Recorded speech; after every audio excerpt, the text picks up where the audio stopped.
haithu la yahtasib, na Allah atamruzuku katika njia asiyoitarajia.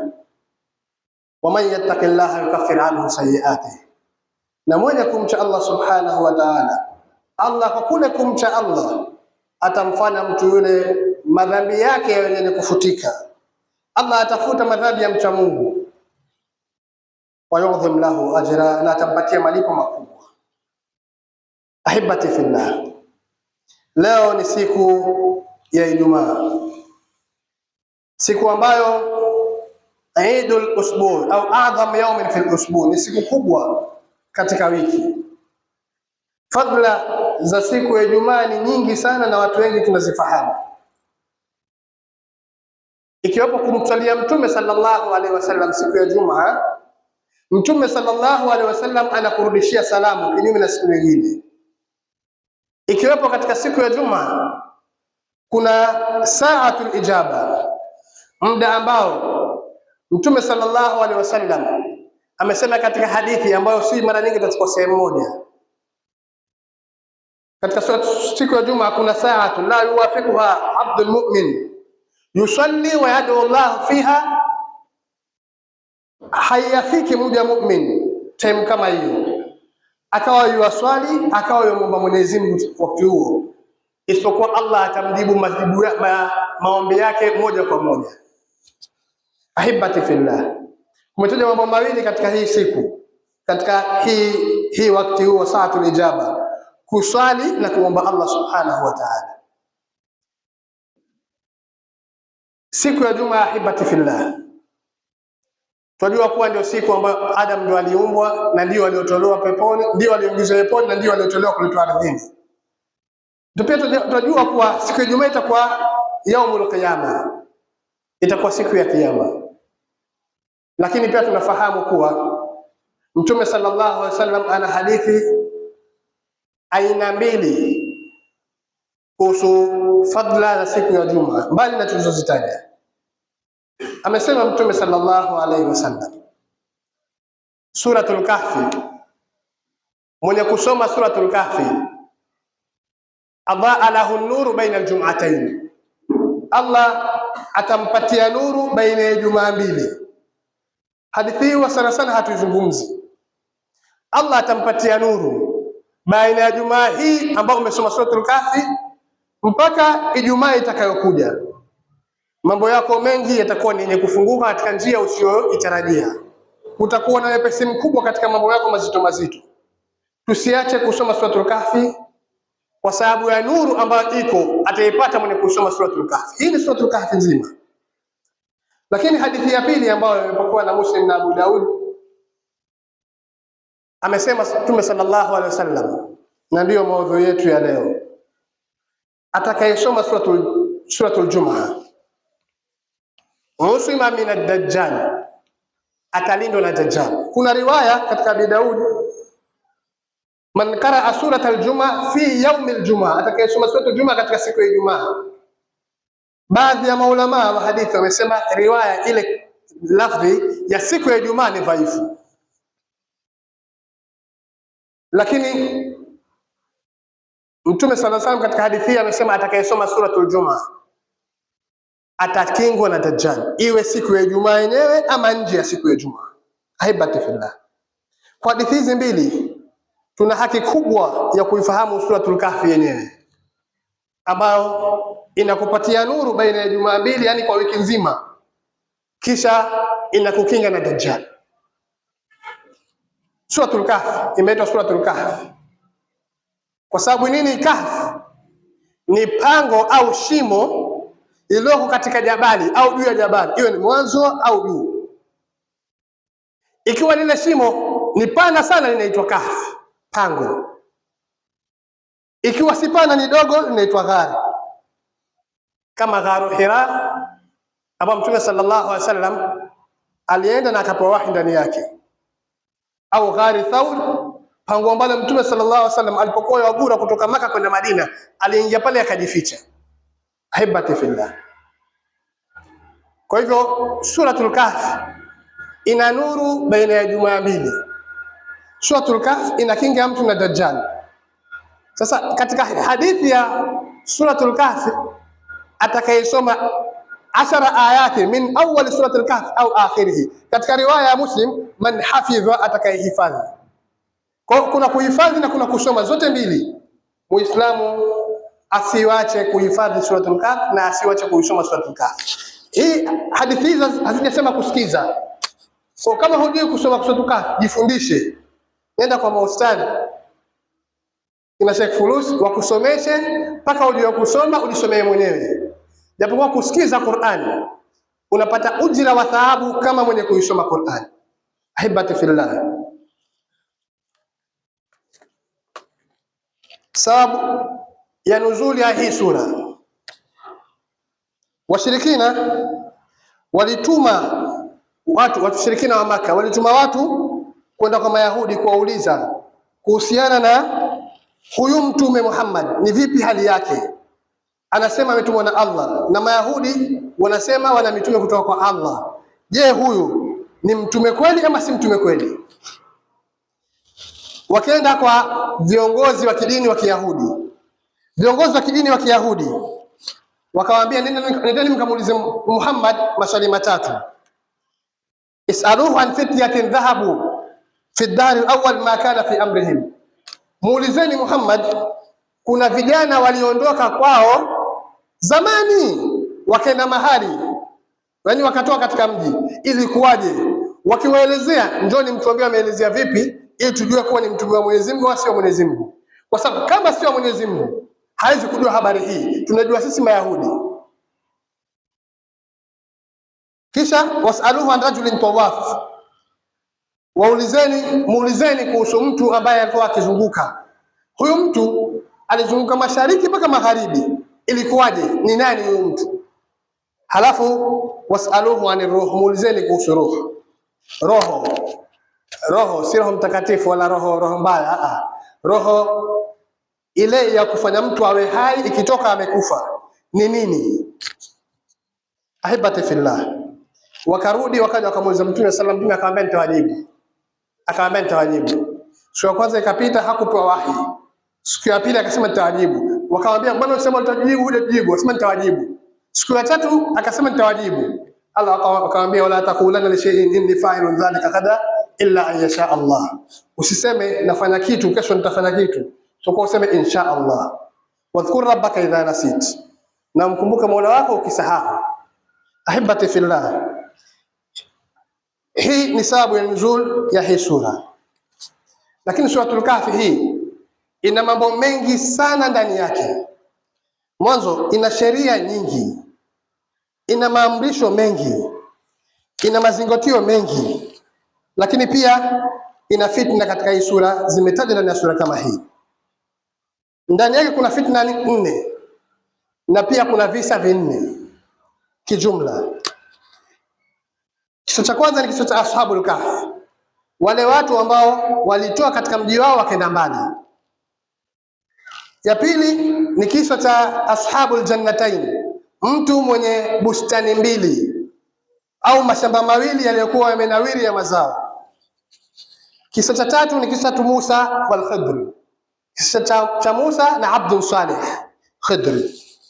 Kisa cha 4 ni kisa cha Dhul Qarnain, yule mfalme yule mtu aliyepita mashariki mpaka magharibi. Lakini pia kuna fitna nyingi ndani yake. Kubwa ni fitna 4.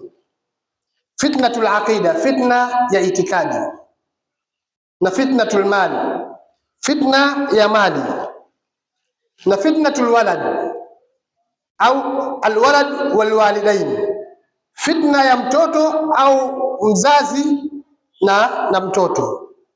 Wa fitnatul jahi wasultan walqudra, ya 4 ni fitna ya cheo, uwezo na uongozi. Ahibati fillah, imeitwa suratul Kahf sura ya pango kwa sababu ya kutajwa ashabul kahfi ndani yake. Wengine wanaita suratu ahlil kahfi, wengine wanaita suratu ashabil kahfi.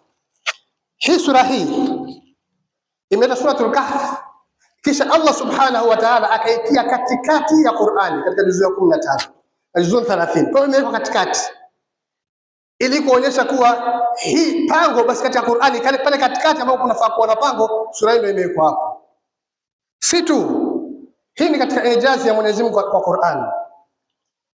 Neno la katikati ndani ya Qur'ani waliyatalattaf lio katika suratul Kahfi, tena katikati ya maneno yaliyo katika Qur'ani.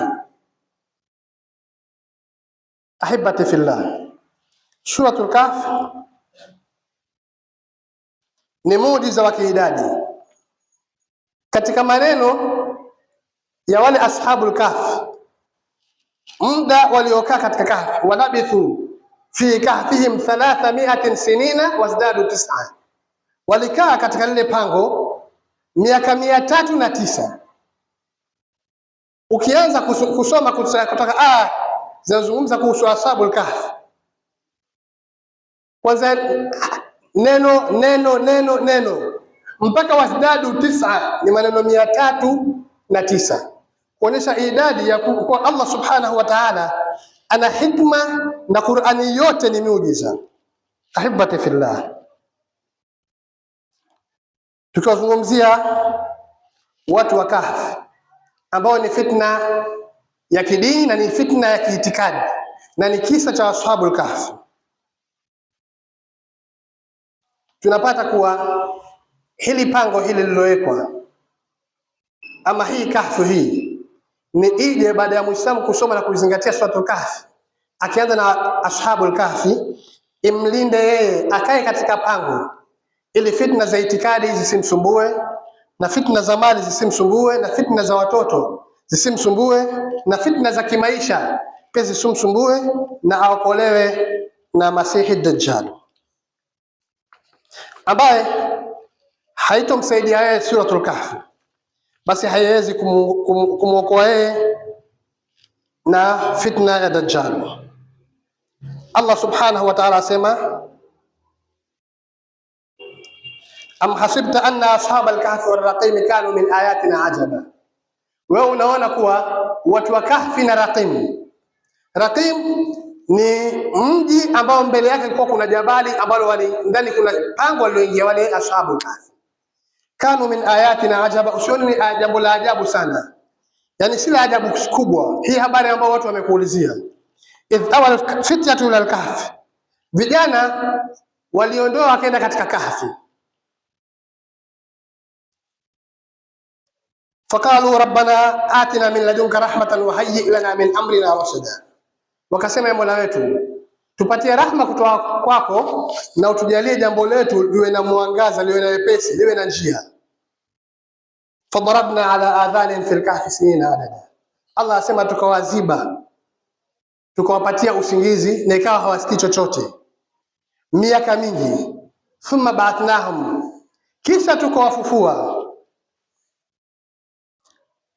Liya'lam, thumma ba'athnahum liya'lama ayu alhizbayn ahsa lima labithu amada, ili kati ya makundi mawili wajue nani amekaa muda mrefu. Ahibati fillah, ashabul kahfi hawa walikuwa ni vijana katika sehemu au mji, pamoja na ikhtilafu za maulama, kauli yenye nguvu ilikuwa ni nchi ya Jordan.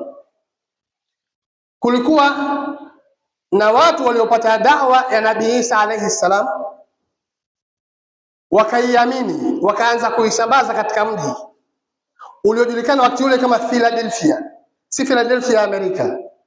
Katika kuisambaza ikawa kuna mfalme Diocletianus, alikuwa jabari mkubwa sana, na alikuwa ni Mroma, wazungu wakiabudu masanamu wakati ule kabla ya kuchukua Ukristo. Sasa watu wakawa wakidhulumiwa ambao wana dini nyingine, wakaadhibiwa sana. Walipokuja watu ambao wanaamini Mungu mmoja, wana itikadi ya Nabii Isa ya asli, wakaanza kuadhibiwa katika ule mji, wakateswa sana na kuchomwa na kuuliwa. Katika watu wa uongozi wa ile sehemu au watoto wa uongozi, katika baadhi ya riwaya, wakaamini wito kama ule, wakaamini kwa hii masalamu tunayaomba si chochote, hadhura nufaishi. Kuamini kwao, baada ya kuwa wanaona watu wakiteswa na kudhulumiwa, wakakaa mbele ya mfalme wao yule na kumtangazia kuwa Rabbuna Rabbu samawati wal ardh, Sisi hii miungu hatuikubali, hatuiamini, hatuitaki. Mola wetu ni Mola wa mbingu na ardhi. Lan nad'u min dunihi ilaha, hatuwezi kumuomba Mungu mwingine zaidi ya yeye. Mfalme akawakusanya watu kama wale na kutaka kuwaadhibu, lakini kwa sababu ni watu katika uongozi, akataka kuzungumza nao ili mwanzo waache zile fikra. Vijana wakakimbia. Katika kutoka kukimbia, uende wapi? Mmoja au kiongozi wao, katika baadhi ya riwaya lakini hazina usahihi, wanamuita Maximiliano. Maximiliano akasema kuna mahali huko kuna shimo, kuna pango, fa'u ila al-kahf yanshur lakum rabbukum min rahmatihi wa yuhayyi lakum min amrikum mirfaqa. Tukimbie katika pango, Allah atupatia rahma yake na Allah atajalia tutakuwa na ulinzi na yeye tutakuwa katika usuhuba wake ama urafiki wake. Ahibati fillah, watu wakimbia katika pango, wakaenda katika pango kubwa, wakajificha katika pango. Katika riwaya ambazo hazina usahihi, mfalme akasikia kuwa watu wako katika pango, wale vijana akawafuata na jeshi lake. Kufika, Allah asema law ittala'ta alaihim lawallaita minhum firara wala mulita minhum ru'ba, ukiwaona huwezi kuwatazama namna walivyo. Lawallaita minhum firara, utakimbia tu. Wala mulita minhum ru'ba, na utawaogopa. Wale watu namna walivyokuwa wamekaa, watu 7 walivyokuwa wamekaa katika pango, ikawa watu wakitaka kuingia wanaogopa na kukimbia. Mwisho mfalme akaona afadhali tujenge kwa simiti, tujizibe kabisa ili pango, wafe ndani. Ahibati fillah, mfalme akarudi, wakaishi, akapenduliwa. Wakaja watu wengine wakitawala, wakapenduliwa. Watu wakawa wanasoma kuwa kuna watu fulani, Maximiliano na kundi la wenzake walikimbia katika pango, wameandika ubao kama ukumbusho, wameweka kwenye ikulu yao kule. Wafalme wakaja wengi. Baadaye sasa ile wakaja wafalme waliona dini pengine ya ukweli, tunapiga watu lakini pengine ya ukweli, wakaingiza katika dini ya Nabii Isa alayhi salam, lakini wakaingia na mila zao za masanamu. Wakapeleka masanamu yao ya kwao, kuna masanamu yao kina Aflatun na wengineo, wakawachukua wakatia katika Ukristo. Kulikuwa kuna Mungu Baba na Mungu Mwana na Mungu Roho, wakawatoa wakawatia katika Ukristo, wakatiwa katika ile dini baadaye ikaja ikabadilika ikaitwa Ukristo. Ahibati fillah, kwa dini ya Kiislamu ya Nabii Isa ikabadilishwa. Wale wafalme walivyokuja wakaongeza miungu yao hapo ndani, ikachukua muda, Allah akawainua watu wa Kahfi. Thumma ba'athnahum ya'lamu ayu hizbayn ahsa lima labithu amada wakadhalika atharna alayhim liya'lamu anna wa'da Allahi haqq. Hivi ndivyo tulivyowatoa ili wao wenyewe wajue kuwa ahadi ya Mwenyezi Mungu kwa kuna kufa na kufufuliwa ni ya haki. Wa anna sa'ata atiyatu la raiba fiha, na kiyama kitakuja hakina shaka. Walivyoamka ni kama ambaye wamelala jana.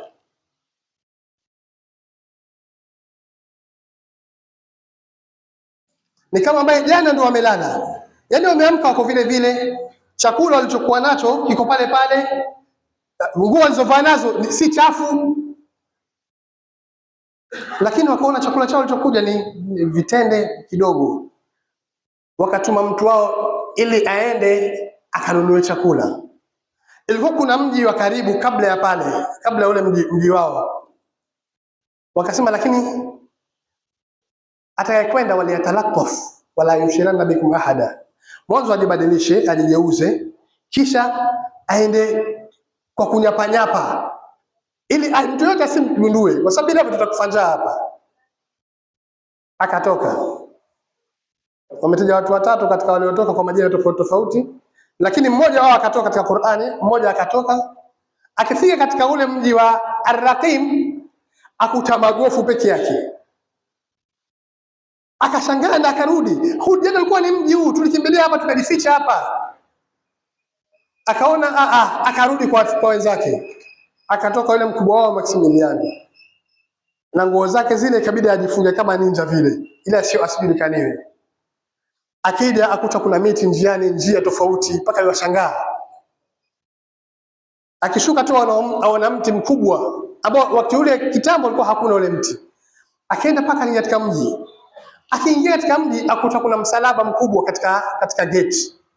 Akaingia katika mji, angalia watu hawajui. Akiangalia namna anavyoona wa polisi wanavyovaa, yeye alikuwa ni katika viongozi, sivyo, ni tofauti. Lakini soko, jua soko liko huko, akaenda sokoni. Sasa kila kitu kinamshangaza. Akawa ana pesa yuko nayo. Pesa ya wakati wake, miaka 309. Karne 3 zimepita. Akatoa pesa ile mkate ile arudi. Yule kwa pesa akaziangalia, pesa gani hizi? Hizi pesa wewe. Akamwonyesha mwenzake, hizi pesa, lakini hizi pesa hizi. Akamwambia huyu inawezekana amepata hazina mahali. Kwa hiyo tumwambie atupeleke tugawanye pamoja. Hii mali za kitambo ni kama shilingi ndururu zile za kitambo zile. Nasikia zinatafuta shilingi 2, sio shilingi zinatafuta zile. Zina madini ndani yake. Kwa hiyo wakamlazimisha akubali. Alivyokataa, maskari wakapita pale wakamsema kwa maskari, akachukuliwa na serikali. Akaenda kuhojiwa. Ashakihojiwa, yeye washangaa watu vipi? Hapa katika balaa tuli jumba la kifahari la mfalme. Sisi tulikuwa watu wenyewe hapa. Na ni jana tu. Wale nao wakamshangaa, wakamlazimisha lazima aseme hazina iko wapi. Ikabidi waanze kumpiga. Mwisho ndo akataja kuwa mimi ni wale tuliokimbia jana hapa. Jana, sasa washangaa tu mashangao. Jana hapa kulikuwa kuna majumba ya masanamu, leo kuna makanisa. Jana kulikuwa kumekuwa masanamu hapa nje ya milangoni, leo kuna misalaba. Hata hajui misalaba ni nini. Ahibati fillah.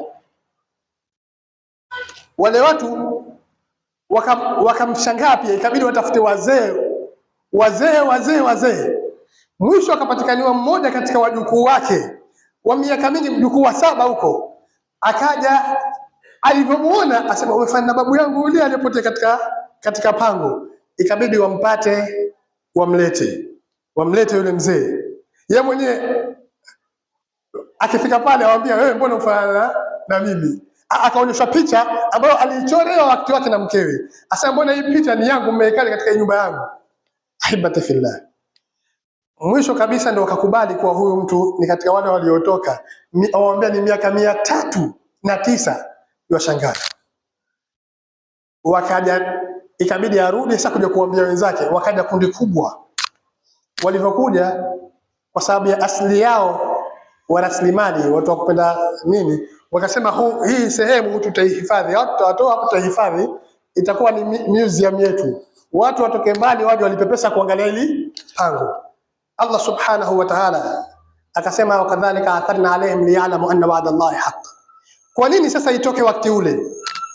Wanasema maulama, baada ya Ukristo kuchukua ile sehemu na itikadi ya Kikristo ambayo haijitoshelezi, ina mashaka. Mara Mungu ni Yesu, mara Mungu hafi na Yesu alikufa, lakini wale waliokufa ndio Mungu na Mungu hafi. Mara Mungu haonekani na Mungu ni Yesu na Yesu alionekania, lakini yeye Mungu haonekani hivyo hivyo. Itikadi ambayo Yesu ni Mungu alafu ni mwana wa Mungu, yaani yeye ni mwana yeye mwenyewe. Itikadi ambayo haijitoshelezi. Yaani yeye ni yeye mwenyewe. Halafu eti kulikuwa kuna Mungu mbinguni. Akaona kule kuwa na Mungu si chochote, akavaa mwili ili aje aokoe wanadamu, kwa sababu kila kitu mitume hawakubali. Mungu mmoja alipokuja akauliwa. Wale waliomuua ndio kujikomboa kwao, yani kule kufa kwake ndio kukumbuka wale. Yani kwa hawezi kukomboa mpaka ndiye akafe. Kisha aliyekufa ni Mungu, kisha aliyekufa ni mwana wa Mungu. Itikadi haijitoshelezi. So watu wakawa wanashaka na itikadi. Wakaanza kusema je, kuna kufuliwa ama hakuna? Yani watu wakifuata fuliwa kweli ama hakuna? Wengine wakasema kama utafuliwa basi ni roho yako tu inaenda mbinguni, lakini wewe mwenyewe. Allah subhanahu wa ta'ala akawainua ashabul kahf liya'lamu anna wa'da Allahi haqq, ili wajue ahadi ya Mwenyezi Mungu ni ukweli, wa anna saata, na kiyama kitakuja, la raiba fiha. Sasa Allah alivyojua hawa watu wanafanya maslahi, wenyewe wakaona sisi tulikimbia kwa sababu ya Mwenyezi Mungu, kwa sababu ya dini, kwa sababu ya imani. Hawa watu walivyo, hata tufanye nini hatuwezi kuwakubali, ima watatupiga au tutakimbia tena. Wakaomba Mwenyezi Mungu ili wafe. Wakaingia katika ile sehemu, wakaomba Mwenyezi Mungu, wakafa. Jamaa wasubiri watoke, wakiingia wamekufa. Idh yatanazauna bainahum amrahum, wakasema tufanyeje sisi? Faqalu ibnu alaihim bunyana, tujenge jengo la kuonyesha. Wanasema jengo peke yake, kwa sababu sisi zamani ilikuwa watu wetu wakifa kabla ya Ukristo, watu kuchunga masanamu, watu wakubwa wakubwa wenyewe wanaitwa makidifin, masenti, watu watakatifu, eti kuna mtu mtakatifu. Hawa tulikuwa tukawajengea masanamu, lakini hawa kwa sababu sio itikadi, sio hatuko katika itikadi ile, na takhidhana alayhi masjida, tutawajengea msikiti juu yake. Ahibati fillah, hiki ni kisa cha Ashabul Kahfi ambacho ni cha vijana waliotoka katika mji wakaenda na Makuraishi wakatuma kwa Mayahudi ili kwenda kuhakikisha kuwa je, yule ni mtume wa Allah ama si mtume wa Allah. Barakallahu li wa lakum bil Qur'ani azim wa nafa'ana bima fihi min ayati dhikril hakim. Qad qultu ma sami'tum wa astaghfirullaha li wa lakum fastaghfiruhu innahu ghafurur rahim wal barrul karim.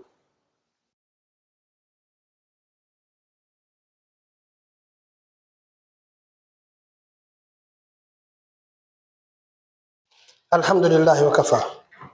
Wassalatu wassalamu ala abdihi al-Mustafa wa ala alihi wa sahbihi shurafa wa man tabi'ahum bi ihsan ila yawmil wafa, amma ba'd. Ahibati fillah, tumesema katika Suratul Kahfi kuna visa vingi. Kuna Ashabul Kahfi, kuna kisa cha Musa na Khidri, kuna kisa cha mwenye mabustani au mashamba mawili, na kuna kisa cha Dhulqarnain. Lakini visa vyote vina mazingatio. Hapa kuna mazingatio mengi, ahibati fillah. Japokuwa Suratul Kahfi yenyewe ina maamrisho mengi na makatazo mengi. Naomba mwanzo kila Muislamu hapa hakikishe anaisoma Suratul Kahfi kila Ijumaa au wakati wote atakapoweza. Kisha tuisomeni na tafsiri yake, tuijue hii Suratul Kahfi ili tupate faida na mazingatio mengi na maamrisho mengi yaliyo ndani yake, kwa sababu namna ilivyokotezwa na ilivyohimizwa Mtume sallallahu alaihi wasallam si vyema kuiacha bure. Tatu, ahibati fillah, katika mazingatio ya Suratul Kahfi, innahum fitni, vijana ambao walikuwa wanaweza wakawa watu wa anasa tu, vijana ambao walikuwa wanaweza kujiunga na ile serikali wakadhulumu watu, vijana ambao walikuwa wanaweza kuachana kabisa na mambo ya Mungu kwa sababu ni viongozi, lakini amanu bi rabbihim, walimuamini Mola wao, wazidnahum hudan, na Allah sema tukawaongezea uongofu juu ya uongofu.